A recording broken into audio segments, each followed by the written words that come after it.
that an explosion or what? Hey, this is Jay from MotoStringer. Welcome back to our next episode.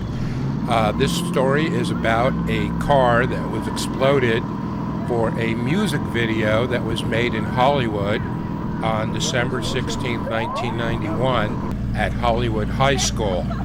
What makes this story so good to present to you is that the producer of this music video actually got into a fight with our crews not wanting us to film this, and this is starting right now, so I'm going to let you listen in. He works with a band, okay? Get out of my press list. Get out of my press list. I'm sorry, this is a music video, dude. It does too fucking matter. I don't want anybody seeing this before my video's cut. Well, you know, I'm sorry, there's no pressure.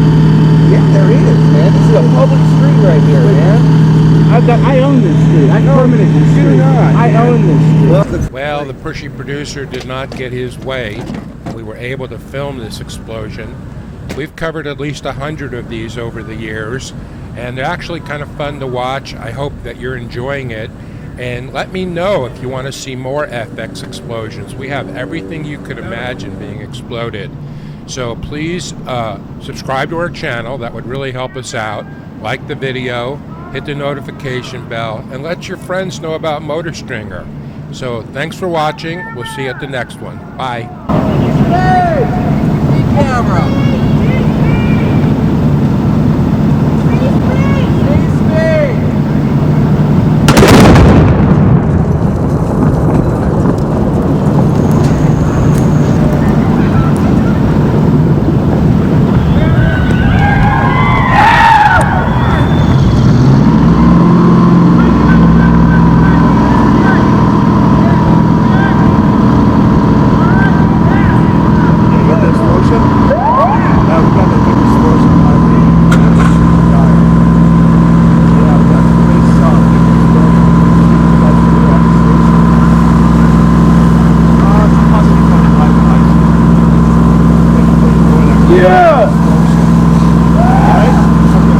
Yeah!